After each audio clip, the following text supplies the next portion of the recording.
আসসালামু আলাইকুম। Basic industry automation টিউটোরিয়ালের সপ্তম ভিডিওতে আপনাদের সবাইকে স্বাগতম। আমরা এর আগের ভিডিওতে টাইমার রিলে নিয়ে আলোচনা করেছিলাম। আমরা এই ভিডিওতে প্রোটেক্টিভ রিলে নিয়ে আলোচনা করব।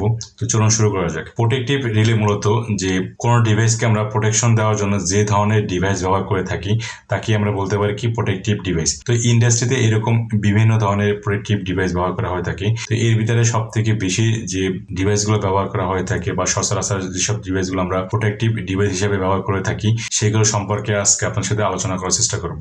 তো প্রথমেই আমরা যেটা দেখতে পাচ্ছি সেটা হলো কি ওভার কারেন্ট রিলে বা ওসিআর। ওভার কারেন্ট রিলে সেটি হলো যে থার্মাল রিলে, যেটা আমরা আপনাদের দেখিয়েছিলাম, যেখানে তাপের মাধ্যমে কোনো একটি ডিভাইসকে প্রোটেক্ট দেওয়ার জন্য ব্যবহার করা হয়ে থাকে।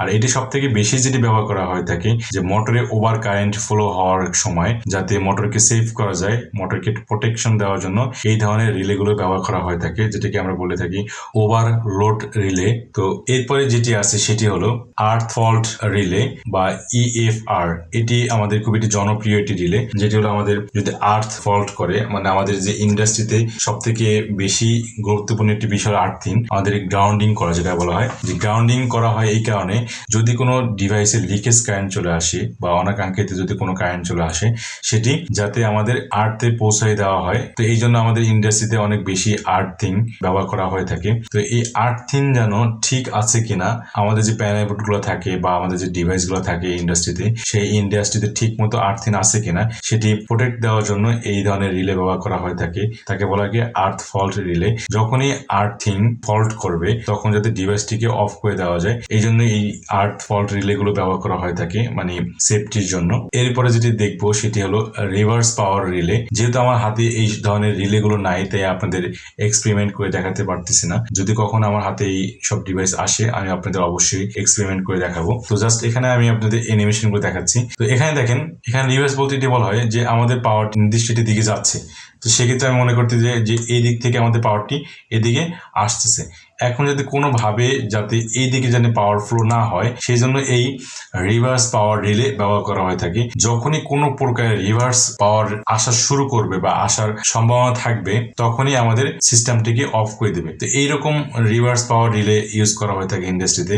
এটি খুবই গুরুত্বপূর্ণ একটি বিষয়, কারণ যখনই রিভার্স পাওয়ার চলে যাবে তখন আমাদের একটি দুর্ঘটনা হওয়ার সম্ভাবনা থাকে। তো এই জন্য জেনারেটরে এই ধরনের সিস্টেমগুলো সব থেকে বেশি ব্যবহার করা হয়ে থাকে। তো পরবর্তী আমরা যেটি দেখবো সেটি হলো আন্ডার ওভার ভোল্টেজ রিলে। এখানে যে আন্ডার ভোল্টেজ এবং ওভার ভোল্টেজ এটি অনেক গুরুত্বপূর্ণ একটি বিষয়। আমাদের সার্কিটে বা আমাদের যে প্যানেল বোর্ডে যদি অতিরিক্ত ভোল্টেজ চলে আসে তাহলে কি হবে, আমাদের যে ডিভাইসগুলো আছে সেগুলো ক্ষতি হওয়ার সম্ভাবনা থাকবে বা বড় ধরনের কোনো একটা দুর্ঘটনা হওয়ার সম্ভাবনা থাকবে। এই জন্য ওভার ভোল্টেজ আন্ডার ভোল্টেজ সেফটির জন্য ব্যবহার করা হয়ে থাকে। তো এরকম ওভার আন্ডার ভোল্টেজ প্রোটেকশন দেওয়ার জন্য বিভিন্ন ধরনের রিলে আছে, সেগুলো আমরা ইন্ডাস্ট্রিতে ব্যবহার করে থাকি। তারপর আমরা যদি দেখবো সেটা কি ওভার এবং আন্ডার ফ্রিকোয়েন্সি রিলে। আমাদের যে ফ্রিকোয়েন্সি থাকে নর্মালি 50 হার্স পাওয়ার, এর থেকে যদি বেশি হয়ে যায় বা কম হয়ে যায় তখন আমাদের মোটরে কিন্তু আরপিএম কমে যাবে বা বেড়ে যাবে। তো এটি অনেক গুরুত্বপূর্ণ একটি বিষয়, কারণ মোটরের আরপিএম এর উপর ডিপেন্ড করে সম্পূর্ণ আমাদের সিস্টেমটি। যদি মোটর আরপিএম বেড়ে যায় তাহলে আমাদের সিস্টেমে ক্ষতি হওয়ার সম্ভাবনা থাকতে পারে। আবার যদি আমাদের মোটর আরপিএম কমে যায় হুট করে তাহলে আমাদের ক্ষতি হওয়ার সম্ভাবনা থাকতে পারে। তো এইটিকে সেভ করার জন্য এই ধরনের রিলে ব্যবহার করা হয়ে থাকে, যে যখনই আন্ডার ফ্রিকোয়েন্সি হয়ে যাবে তখন সিস্টেমটাকে অফ করে দিবে, অথবা যখনই ওভার ফ্রিকোয়েন্সি হয়ে যাবে তখন আমাদের সিস্টেমটিকে অফ করে দেবে। তো আশা করি আপনারা বুঝতে পেরেছেন। পরবর্তী যেটি আছে সেটি হলো কি ফেজ সিকোয়েন্স রিলে। তো ফেজ সিকোয়েন্স রিলে একটি আমাদের গুরুত্বপূর্ণ একটি বিষয়। যখন আমাদের কোনো একটি মোটর ফরওয়ার্ডে ঘুরতেছে একটি সিকোয়েন্সে, ঠিক আমরা যদি সিকোয়েন্সটি চেঞ্জ করে দিই বা কোনো একটি ফেজ যদি আমরা চেঞ্জ করে দিই তখন আমাদের মোটরটি ফরওয়ার্ড থেকে রিভার্সে ঘোরা শুরু করবে। তো ম্যাক্সিমাম ক্ষেত্রে আমাদের যেটি হয়ে থাকে, মোটর কিন্তু একটি নির্দিষ্ট রোটেশনে ঘোরানো হয়ে থাকে। যদি তার উল্টা দিয়ে ঘোরা শুরু করে তাহলে আমাদের কি অনেক বড় ধরনের একটি অ্যাক্সিডেন্ট হওয়ার সম্ভাবনা থাকবে। তো এই সব ক্ষেত্রে এই যে ফেজ সিকোয়েন্সটা অনেক গুরুত্বপূর্ণ। আমার হাতে এখানে একটি ফেজ সিকোয়েন্স রিলে দেখতে পাচ্ছেন। এটি কিন্তু খুবই কার্যকরী একটি ডিভাইস। এর নির্দিষ্ট কিছু পিন আছে, এখানে লাইন 1, লাইন 2, লাইন 3। এখানে আমাদের 3টি ফেজ দেওয়া হবে এবং এর পাশে আমাদের একটি সুইচিং সিস্টেম আছে।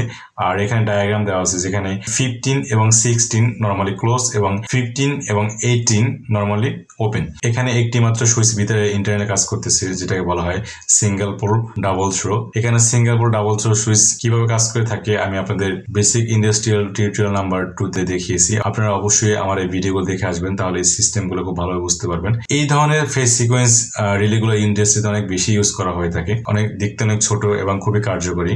আমাদের যেসব পাম্প কন্ট্রোলার করার থাকে, যখন আমরা পাম্প পানি সেচ দেওয়ার জন্য ব্যবহার করে থাকি, তখন কিন্তু যদি পাম্প উল্টো দিয়ে ঘুরে মানে রিভার্সে ঘুরে কিন্তু পানি উঠবে না, ফরওয়ার্ডে অবশ্যই ঘুরতে হবে। তখন ফেজ যদি সিকোয়েন্স চেঞ্জ হয়ে যায় যাতে আমাদের পুরো সিস্টেমটাকে অফ রাখতে পারে, এই জন্য এইসব রিলেগুলো ব্যবহার করা হয়ে থাকে। তো আশা করি আপনারা বুঝতে পেরেছেন যে প্রোটেক্টিভ রিলেগুলো কিভাবে কাজ করানো হয়ে থাকে বা কি কি ধরনের প্রোটেক্টিভ রিলে আমরা ইন্ডাস্ট্রি ব্যবহার করে থাকি। যেহেতু আমার হাতে এইসব ধরনের প্রোটেক্টিভ রিলে নাই এবং আমার এখানে 3 ফেজ সাপ্লাই নাই যে আপনাদের এইসব টেস্ট করে দেখাবো, এই জন্য আমি আপনাদের এক্সপেরিমেন্ট করে দেখাতে পারিনি, এই জন্য দুঃখিত। পরবর্তী সময় যদি কখনো আমি সুযোগ হয় তাহলে অবশ্যই আপনাদের এই ধরনের এক্সপেরিমেন্ট করে দেখাবো। তো পরবর্তী ভিডিওতে আমি আপনাদের সাথে ম্যাগনেটিক কন্ট্যাক্ট নিয়ে আলোচনা করব।